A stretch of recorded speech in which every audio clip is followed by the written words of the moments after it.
Hey, good evening, everyone. Welcome. Just give me a little shout to let me know that you're reading me loud and clear. So over the last 10 years, and because of my passion for sort of smaller South African communities, I've had the privilege of traveling to 155 different projects around South Africa. Since 2012, and with the Expedition Project, I've also visited game reserves, both private and national, from the Kalahari to the Karoo, from Manyoni to Mapungubwe. And I've seen these through my eyes as a South African, and also through the eyes of the international volunteers that have joined these trips. I first visited Amakhala Game Reserve and their connected Amakhala Foundation in 2012. And what struck me immediately was that they worked just as hard on their community projects as they did on the conservation projects. And it really made me realize that no conservation work is possible without the community. There's no conservation without community buy-in, and there's no conservation without education. Tammy from the Amakhala Foundation spoke previously about their environmental education projects that they're doing in the foundation. And as part of this series of live streams with Amakhala, tonight we bring you part 4, which is the Amakhala Foundation's community projects, and more specifically, their literacy project. So with that, I'm going to bring in Kathy from the Amakhala Foundation. Hi there, Kathy. Hi, everyone. Hi there. How are you doing today? I'm very well. Thank you, Roger. How's life in the Eastern Cape? Yeah, it's pretty good. I mean, given, the current circumstances with COVID and no tourists, but other than that, we've had beautiful autumn weather. So all in all, in that sense, pretty good. Nice. So a reminder to those of you who are watching this live, you can post your questions in the comments and we'll aim to answer them. But only if you're in the Facebook group. So please, if you're not a member yet, join the Facebook group so we can actually post your questions and answer them live. If you're watching this on replay, you can still post your questions in the comments, and we'll get back to you as soon as we can. So to start off with, Kathy, what sort of brought you to Amakhala, and what's your background? Okay. Well, I'm part of a family that is a co-owner on Amakhala Game Reserve, the Gush family. And my own background has always been in NGO work. I've worked for education NGOs for probably more years than I care.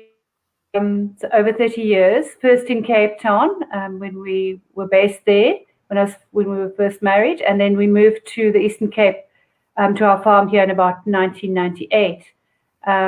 And I've always been involved in education projects. I've been doing a lot of work in the nearby town called Grahamstown, where there's also a university and where I work for an NGO. But I gradually got drawn into the work of the Amakhala Foundation because I'm passionate about children's literacy. And I was looking around and saying, well, there are a lot of children in this area. There's a school, they're young children. And I just felt led to also be investing in their literacy development and their educational progress. So for the last 2 years or so, I've been doing work for the Amakhala Foundation, specifically on educational and literacy projects. Okay, amazing. So would you like to tell me a little bit more about these sort of literacy projects and what that entails? Yeah, and we've got a couple of things going. The main thing is what I call a literacy library and literacy hour every Monday morning. Of course, not at the moment with COVID and lockdown and no school happening, but I'll tell you a little bit more about that in a moment. So every Monday morning, I spend about 2 hours at the little local school where there are about 45 pupils. And we've got a tiny little library there, and I will take a group of them at a time, one grade at a time, into the library. And in fact, I take half the grade, half the children from a particular class, and we'll do story time. I'll read them 2 or 3 stories, depending on how much they demand and how much time we've got. And then they will get an opportunity themselves to choose a book that they can then take home with them and borrow for the week, as it were, and then bring back the next week and exchange, or in a fortnight's time, whatever the time period might be. And we've had special book bags made for them that they can store their books in so that they can take them home safely and bring them back safely again, and they get protected. So they get an opportunity, the children, to choose something that they would like to read just for enjoyment, for the fun of it. It's got nothing to do with it practicing their reading, or they don't have to report back on it, or it's not considered schoolwork. it's really to just kind of show them that reading can take you places, can be exciting, can be fun. And usually they'd have to get a sibling or a parent at home to read it to them. So that's our kind of library hour. But while that's going on, the other half of the class is having a one-on-one session with Amakhala volunteers, who I think Ep.2 would have spoken about the Amakhala volunteer program as well. And they come in, so they take the other half of the class while I take the one half, and they do some one-on-one activities with the children, which is really very valuable because they play literacy games with them that work on letter sound knowledge, on building vocabulary, and they're fun games. They make the whole sort of literacy thing fun. There's a set of animal cards, for instance, with which they can play snap and things like that, but they're also building vocabulary, in the meantime. So that's our kind of library and literacy hour. And we also have special events that we mark or commemorate, like World Read Aloud Day, which in South Africa is driven by an organization called Nalibali. They bring out a special story for the occasion that you can download. And we will then get game rangers and the volunteers and anyone in the community will come along on the day, and they will one-on-one read the story to a child and draw a picture together about it. And it all goes into a kind of massive big campaign where Nalibali then say at the end of the day, their numbers have been increasing every year. I think this year they had something like 2 million at the same time on World Read Aloud Day. So we'll do special events like that. But the whole year actually culminates in the reading camp at the end of the year, where the grade 2s and 3s come, and they spend 2 days on the reserve camping out, obviously in a safe space, and they do a kind of combination of environmental and literacy activities. And we've got a guy that leads it for us, a guy called Basil Mills. You'll possibly see him in one of the photos a little later, who is a legend in the area, and he does all kinds of wild and wonderful things with them: story time, reading time, finding objects in the area that they then talk about and write about. We usually have a visiting author as well that comes in.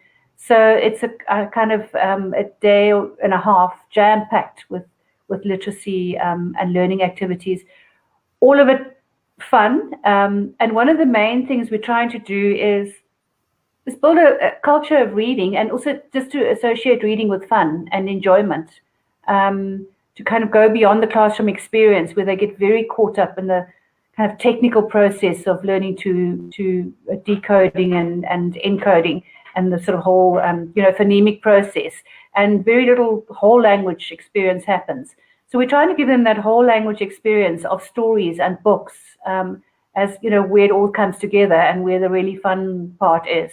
We're trying to give them those experiences, and especially also because a lot of the children don't come from backgrounds, homes where people are able to have a lot of reading material in the home, or there isn't necessarily a strong tradition of having books there that can be read together as a family. So we're also really trying to promote that.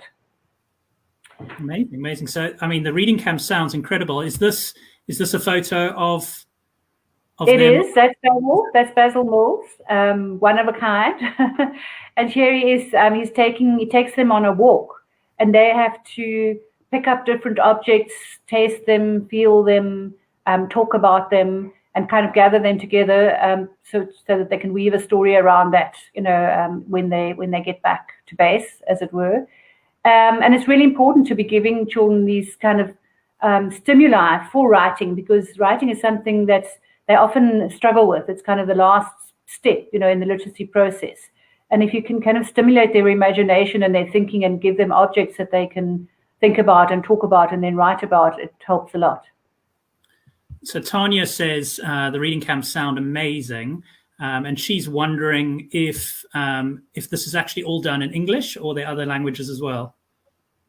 So most of it is done in English, but Basil does speak a little bit of isiXhosa, and we usually have an isiXhosa helper or two as well to translate where necessary.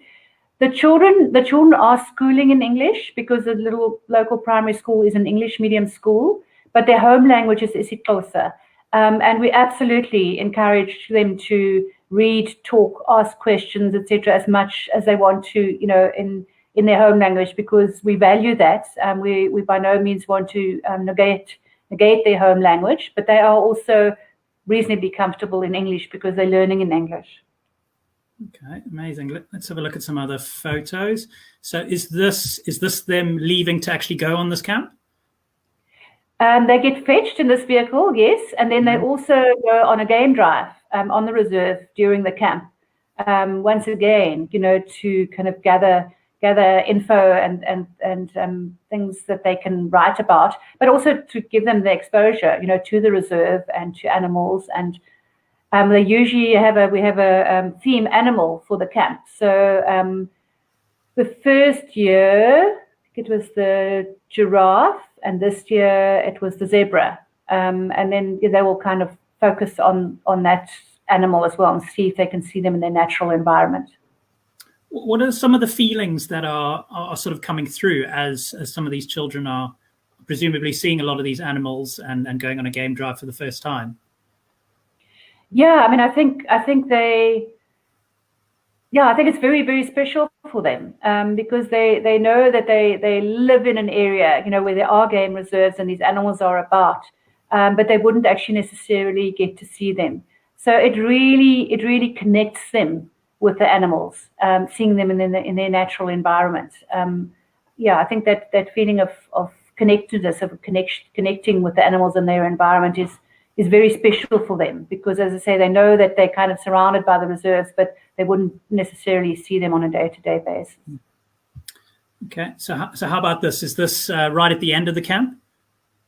No, they actually, well, that was taken at the end, but what they do is in the course of the camp, they paint their own big banner, and it's called the ABC camp. So it's the Amakhala Books and Conservation Camp, and Basil helps them to make this big poster. He is, amongst other things, also a brilliant artist and cartoonist. So he'll draw the outlines, and they will then all be involved in painting it. I think maybe there's a picture somewhere as well of them getting involved in painting it, and that's what they then come up with. That's their banner for the camp.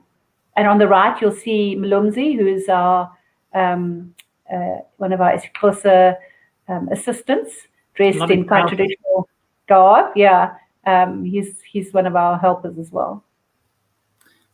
So Tanya also wants to know if people are donating books for the library. We haven't gone on a big book donating drive for the library as such, because actually we're fortunate enough to have a little, it's like a regional depot almost.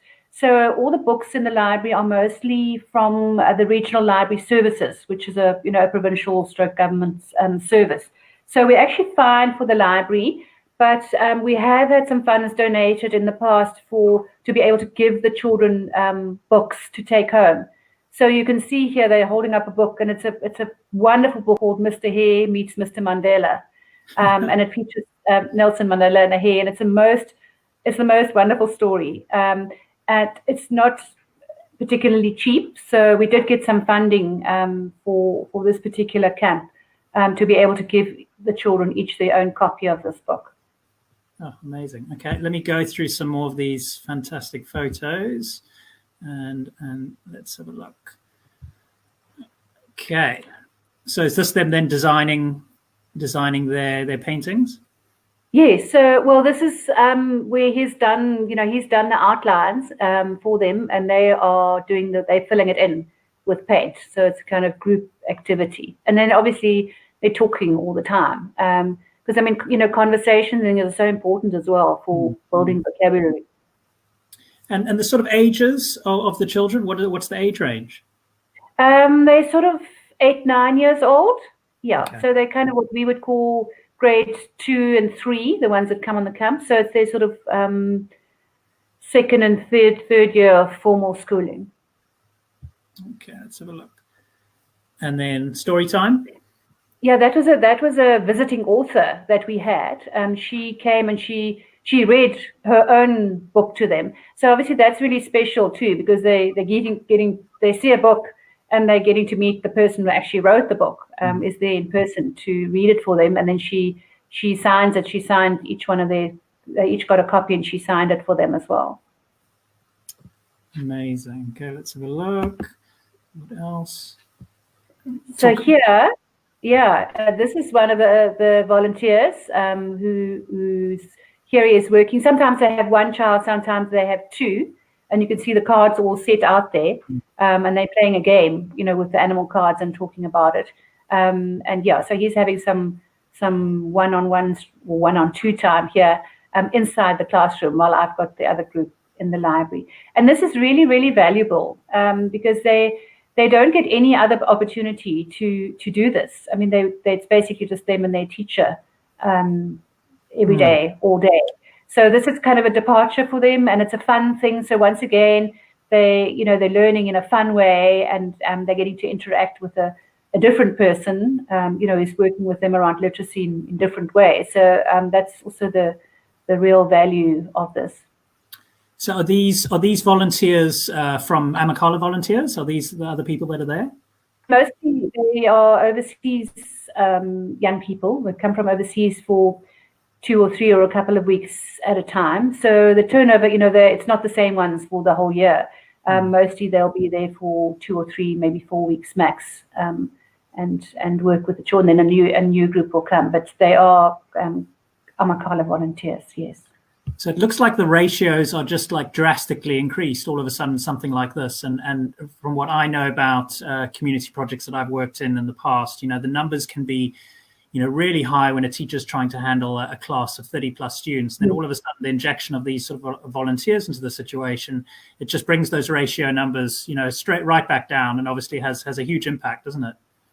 Absolutely. No, there's no substitute for that. I run a project in Grahamstown as well, where a very similar thing happens. And the volunteers will say, oh, we don't know if we're equipped to, if we're doing enough, we're doing the right thing. And I always say to them, if nothing else, that individual attention, that individual half an hour, whatever, you're spending with that child is so incredibly valuable. It might be the only half an hour, of undivided adult attention around literacy that they're going ever, to have. So it really does make a big difference. Amazing. And any particular kind of skills that these sort of volunteers would ideally have in order to handle an environment like this? No, I don't think. I think just a genuine sort of interest and a gentleness, around the children. And I haven't yet had any problems. I mean, I think the volunteers love it, and the children love it. So, and they're all literate. It's quite interesting because some of them are, English is their second language, the volunteers, for some of them. So we always go through the game beforehand and just make sure that they know what all the little objects are called, and in English, just to make sure that they are well enough equipped to play the game with the children. So Hein from Mkondo says, awesome work. Looks fantastic. Thank you. And Tanya sending us another question. She's loving this, Kathy. She sent us just another question. Says, I imagine the school classrooms are quite overcrowded, so this one-on-one time must be great. Yes, it absolutely is. It's very, very special. Yeah, I mean the children, obviously they would love them, to stay longer. But we can't take up the teachers' whole morning. But it is very special for them. Okay, let's have a look what else we got. Anything you want to talk through on this photo?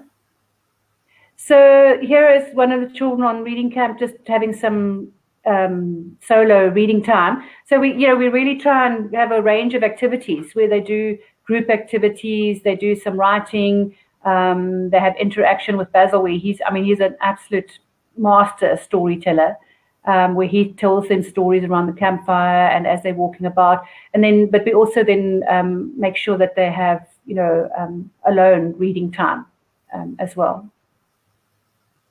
Let's have a look what else we got. Seen one similar to that. How about this one? Yeah, there she is with her books that she's been given and some stationery. Yeah, I can really recommend that book for anyone who's got children. It's absolutely delightful. It's written by a South African author, a guy called Chris van Wyk, who sadly has passed away. But it's it's a delightful story, and it actually brings in numeracy as well, because it's about the hare who finds this 200 Rand note somewhere, and it's got Mr. Mandela's face on it, obviously. So, because he was president at the time, but so he decides he has to take it back. He better get it back to Mr. Mandela, because clearly it's his face is on it. And he has to set off and go to the city, and he, has to spend some money taking a taxi, and then it gets less and less and less. And by the time he actually meets Mr. Mandela, it's only 10 Rand. So it's kind of numeracy as well, and then they're meeting, and then he gets it once he's got back home, and he gets a letter, an envelope, and he opens it, and there's a 200 Rand note in it with a little letter from Mr. Mandela. So yeah, it's very precious. So if anyone can get their hands on it, that's a special one. And I mean, because you've been doing this for a while now, have you started to notice the sort of the impacts of this, and you can start to really see year on year how stuff like this is really having a positive impact on this school and those students and in the community?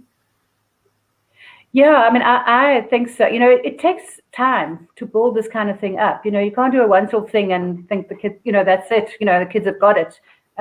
You really have to. You're putting those building blocks, in place all the time, and that's why, we have week after week. We're there, and we're doing this. So it builds all the time. So and these children, by the time they get to the end of grade 3, have had at least 3 years of exposure to weekly literacy activities and support, and books being donated, books being taken out from the library and taken home.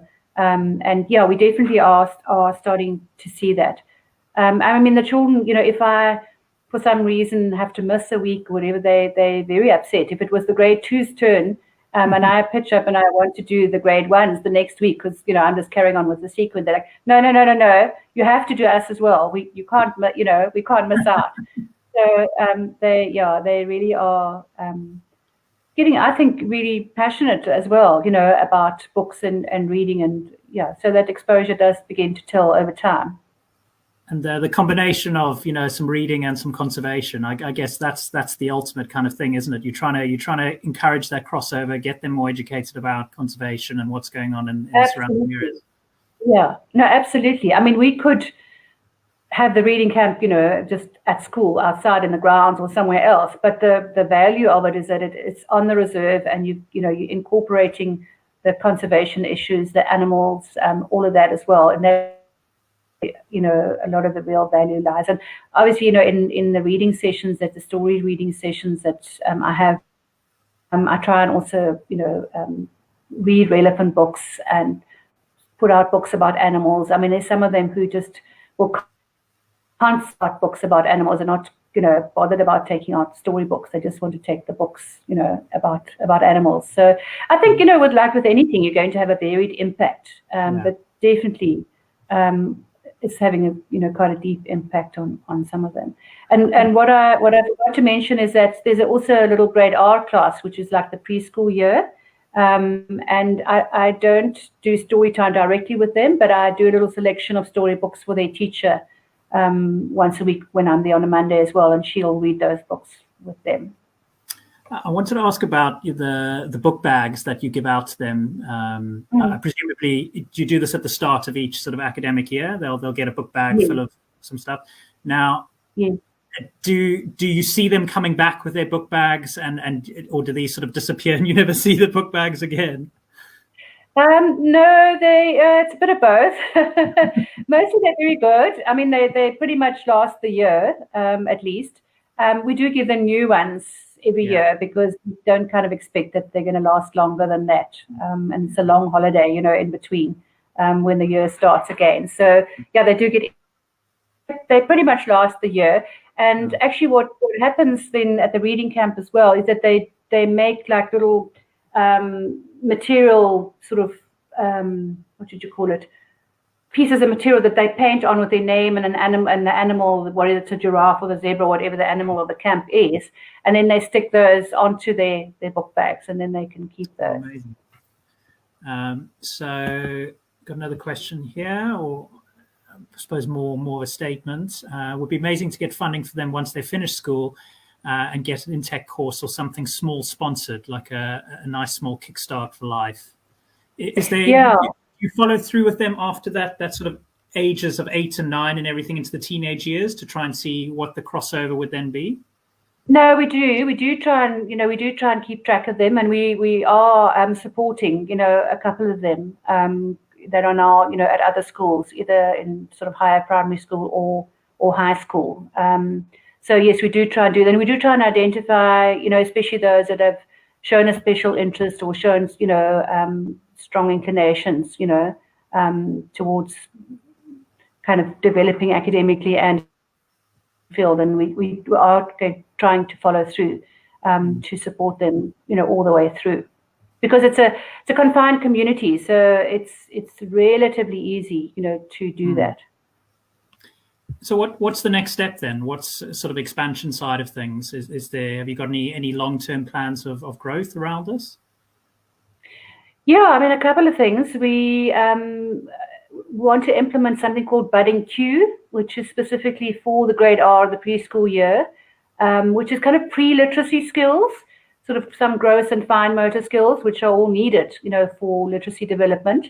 So I'd like to train up the volunteers so that they can, when they come, they can also spend a little bit of time with the younger kids on their pre-literacy skills. The ISIPO Care Centre that we're involved with in Patterson, we are expanding to there and have issued them with some of the WordWorks materials, which are the games and things, and there's someone there that's going to use them in their aftercare centre. So also to kind of increasingly support that. And obviously, more book donations and that kind of thing. And then this follow through that we were just talking about a few moments ago is something that we'd like to do more of. Amazing. Kathy, is there anything else you want to share? Anything else you want to tell us about? Let me just have a look at my notes. Got some comments coming through saying amazing work and it sounds great. So lots of positive feedback coming your way. Yeah, and I think, to also focus more on the writing side, because as I said, that's kind of the last sort of barrier, as it were. It's probably the thing that children find the most difficult. And a lot of the time it's simply about being scared about getting it wrong. Scared of having a go and making mistakes because, they want to get it just right. Or it's about, having always copying off the board and not, being stimulated to write their own ideas. So I'd like to do more around stimulating their creativity around writing as well. And so other than volunteers coming out and getting involved, what are some other ways that people can support Amakhala Foundation in general, but obviously more specifically the Literacy Project? Is it a matter of donating books? Does that help? Yes, donating books would definitely help. Obviously, always books in good condition and kind of relative, ones that are relevant, especially for younger children. That would be great, because I just think the more books we can get into homes, the better. There's a research that's been done that sort of says 20 books in a home is the tipping point for, a literate child or a literate family, and that might not sound like a lot, but if you're working from a base of 0, then you want to get sort of 20 books into 45 homes. That's quite a lot of books. So that would be great. And obviously, specific funding for the book bags or the reading camp or, all of that, or for little bursaries, for children, that are going further or want to do some further studies. That would also be great. Presumably, the children can then go back with the books, and you'll probably find in a lot of situations, if their parents might have sort of low education levels, they're helping their parents learn and read a bit more as well, I guess. Yes, absolutely, yeah. So I've got another question come through here. It says, what's happening during lockdown, and how are you sort of keeping the kids reading? Yes. Thank you. Thank you for asking. We are getting education sort of packages to the children. Tammy is very much involved with that. I provided sort of a lot of the activities which we download, from the internet and print out for the children. So we're sending those, and we're downloading and printing the Nalibali stories from their website as well, which are lovely sort of 1 to 1.5 page stories available in all the South African languages. So we're sending stories home to read. We're sending home writing, books and paper for them to draw on. And then the teachers have also now been doing some schoolwork, like worksheets that they've been sending home to the kids. So we kind of try and make it a combination of maybe some schoolwork and then some fun work with stories and drawing and words in and that kind of thing. And presumably now, just one more question from me.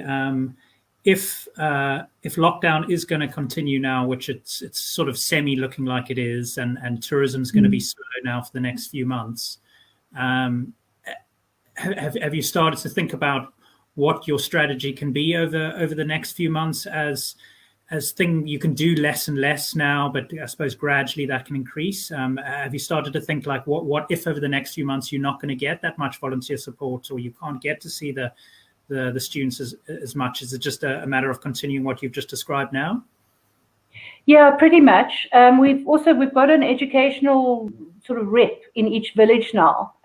Someone who kind of either is on the school governing body already or kind of stands out, as a parent. And we're trying to work through them so that when we send activities and stories to reading, they then take them around to the other families and kind of explain, to the parents or the older siblings, what needs to be done. And that's kind of about the best, we can do at the moment with facilitating. But as I say, they are getting a mixture of schoolwork and fun things to do and stories to read. We've just issued a sort of a reading challenge where they've been issued 10 stories, and they've got a little reading journal log where they've got to log the story that they've read and show that they've read it by drawing a picture of their favorite part, and the adult and signs off on it, and they're going to get a little reward, at the end of that. So we're trying sort of novel ways of doing that.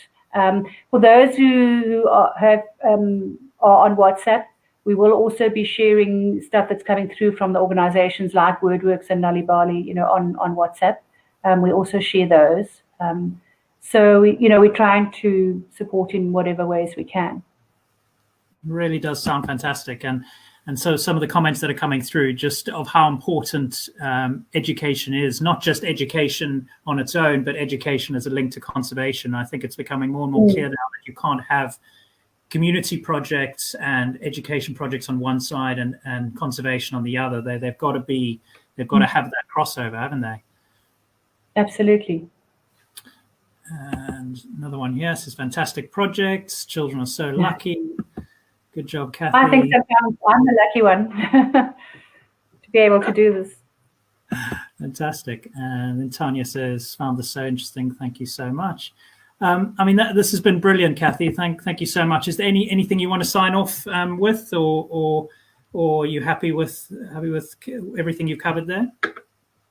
I think so. No, I'm happy. Thank you. But I also just want to thank those who have been listening and watching and commenting, and it's heartwarming to know that people are interested and supportive. So, and thank you very much to you, Roger. No, pleasure. So we'll definitely continue this chat and probably check in with you in particular again in a few months' time to see, what's changed, what sort of initiatives are going on, and I'd love to sort of see what the sort of update is. I know next up we've got a chat about more specifically the health projects coming up sort of next week with Jennifer. So talking about a CPO and stuff like that, which is great. And I think after this, we're starting to get a really rounded picture on all the different elements that Amakhala are doing. And it's the blessing in disguise of this it's been a great chance to catch up and sort of refresh of knowledge, actually, which has been great. Thank you. Wonderful. No, thanks for what you've done, Roger. It's been great chatting to you. Thanks so much, Kathy. We'll speak to you again soon. Sure. Good night. Thanks. So that comes to an end of another live stream. Just a reminder that the Expedition Project is all about connecting with projects and small businesses around South Africa. And in doing that, we're starting to hear the success stories as well as the challenges that are out there. With this information, we then share the stories with the world and aim to connect these projects with the resources and the volunteers that they ideally need. But not just that, also connecting projects and individuals with each other as well, which is so important. But all of this is only possible with an audience like yourself. So please do support us and projects like Amakhala when you can by sharing these stories and spreading the word. Next up, on Monday, we'll have part 5 of our Amakhala live streams. We'll be talking about the Foundation's health projects. So have a fantastic rest of your week, and we will speak to you soon.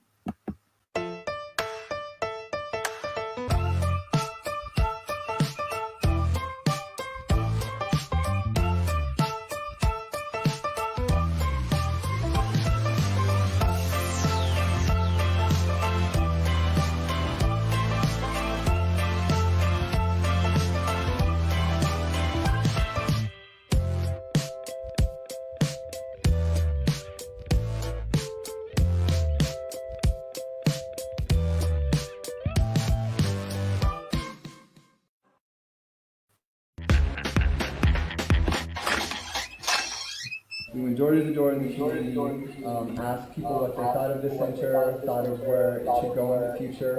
And so we came up with a new vision. We want to be the leader in this community against the fight against HIV and AIDS and the negative socioeconomic effects of the disease.